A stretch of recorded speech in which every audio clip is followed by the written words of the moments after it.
सास और बहू की कहानी। बहू कहाँ मर गई? अंदर से आवाज़, जिंदा हूँ माँ जी। तो फिर मेरी चाय क्यों अभी तक नहीं आई? कब से पूजा करके बैठी हूँ, ला रही हूँ माँ जी। चाय के साथ बहू भजिया भी ले आई। सास ने कहा, तेल का खिलाकर मारोगी क्या? बहू ने कहा, ठीक है माँ जी, ले जाती हूँ। सास ने कहा, रहने दे, अब बना दिया है तो खा लूँगी। सास ने भजिया उठाई और कहा, कितनी गंदी भजिया बनाई है तुमने। बहू, माँ जी मुझे कपड़े धोने हैं, मैं जाती हूँ। बहू दरवाजे के पास छिप कर खड़ी हो गई। सास भजिया पर टूट पड़ी, पूरी भजिया खत्म कर दी। बहू मुस्कुराई और काम पर लग गई। दोपहर के खाने का वक्त हुआ। सास ने फिर आवाज़ लगाई, कुछ खाने को मिलेगा? बहू ने आवाज़ नहीं दी। सास फिर चिल्लाई, भूखे मारूंगी क्या? बहू आई, सामने खिचड़ी रख दी। सास गुस्से से, ये क्या है? मुझे इसे नहीं खाना, इसे ले जाओ। बहू ने कहा, आपको डॉक्टर ने दिन में खिचड़ी खाने को कहा है, खाना तो पड़ेगा ही। सास मुंह बनाते हुए, हाँ तू मेरी माँ बन जा। बहू फिर मुस्कुराई और चली गई। आज इनके घर पर पूजा थी। बहू सुबह 4 बजे उठ गई थी। पहले स्नान किया, फिर फूल लाई, माला बनाई, रसोई साफ की, पकवान और भोज बनाया। सुबह 10 बज गए। अब सास भी उठ चुकी थी। बहू अब पंडित जी के साथ भगवान के वस्त्र तैयार कर रही थी। आज ऑफिस की छुट्टी थी।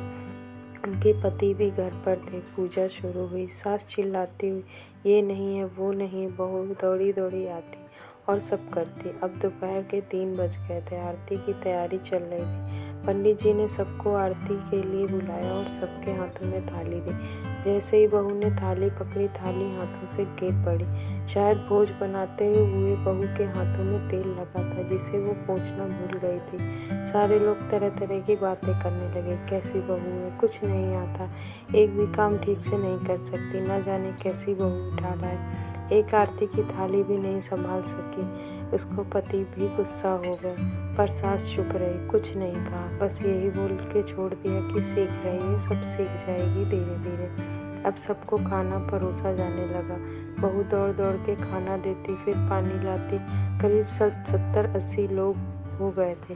इधर 2 नौकर और बहू अकेले, फिर भी वह सारा काम बहुत ही अच्छे तरीके से करती।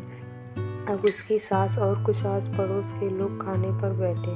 बहू ने खाना परोसा शुरू किया। सबको खाना दे दिया। जैसे ही पहला निवाला सास ने खाया, तुमने नमक ठीक नहीं डाला क्या?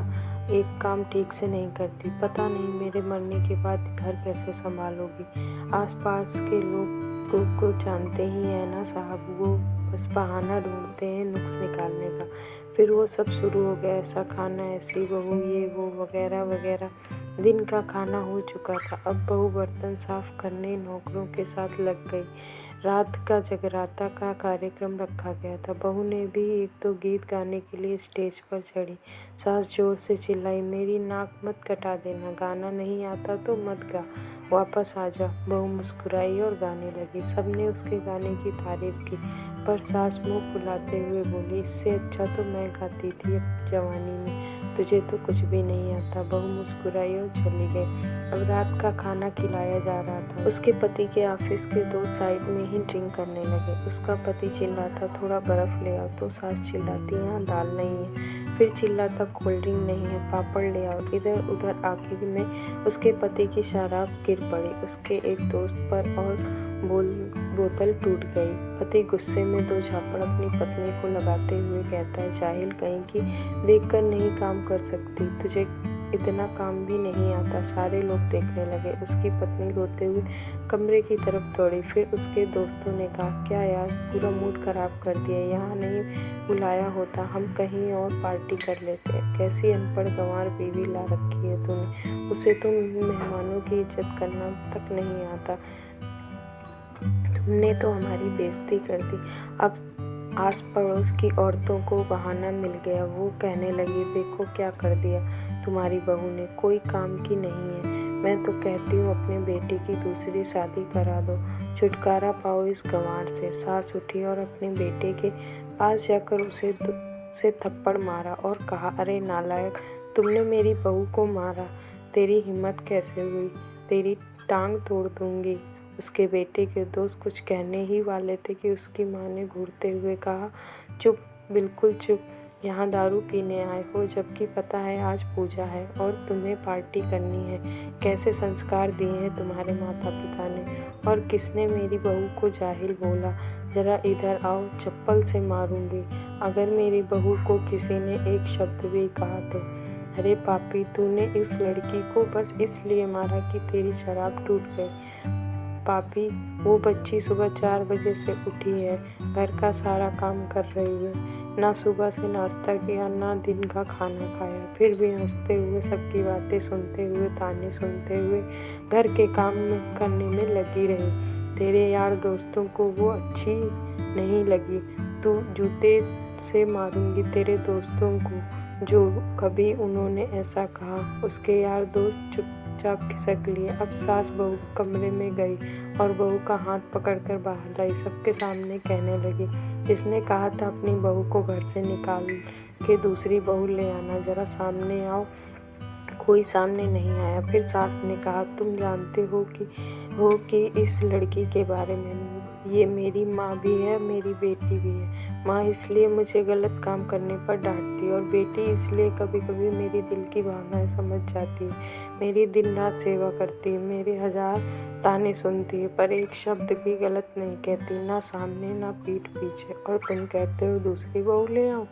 याद है ना चुटकी की दादी, अपनी बहू की करतूत। सास ने गुस्से से पड़ोस की महिला को कहा, अभी पिछले हफ्ते ही तुम्हें मियाँ बीवी भूखे छोड़ घूमने चले गए थे। मेरी इसी बहू ने 7 दिनों तक तुम्हारे घर पर खाना पानी, यहाँ तक कि तुम्हारे पैर दबाने जाती थी, और तुम इसे जाहिल बोलती हो। जाहिल तो तुम सब हो जो कोयले और हीरे में फ़र्क नहीं जानते। अगर आइंदा मेरी बहू के बारे में किसी ने कुछ एक लफ्ज़ भी बोला तो मुझसे बुरा कोई नहीं होगा, क्योंकि ये मेरी बहू नहीं, मेरी बेटी है। बहू सिसकियाँ लेते हुए कमरे में चली गई। सास ने एक प्लेट उठाई और उसमें भोजन परोसा। बहू के कमरे में खुद ले गई। सास को भोजन लाते देखा तो बहू ने कहा, अरे माँ जी, आप क्या कर रही हैं, मैं खुद ले लेती। सास ने प्यार से ताना मारते हुए बोला, डर मत, इसमें जहर नहीं है, मार नहीं डालूंगी तुझे नई सास चाहिए होगी, पर मुझे अभी भी तू ही मेरे घर की बहू चाहिए। बहू ने अपनी सास को रोते हुए गले से लगा लिया। सास भी रो दी पहली बार और कहा, चल खाना खा ले। फिर मजाक करते हुए कहा, फिर मेरे पैर दबाने चले आना, और ये ख्याल मन में मत लाना कि सास पैर बोलती है किसी दिन मैं इसका गला दबा दूंगी, क्योंकि कभी मैं भी यही सोचती थी। दोनों खूब हंसने लगती हैं। कुछ रिश्ते बहुत मीठे होते हैं, बस बातें कड़वी होती हैं। Thank you for watching. Please ऐसी नई नई कहानियाँ सुनने के लिए हमारे चैनल को सब्सक्राइब करें, कमेंट करें, लाइक करें। Thank you.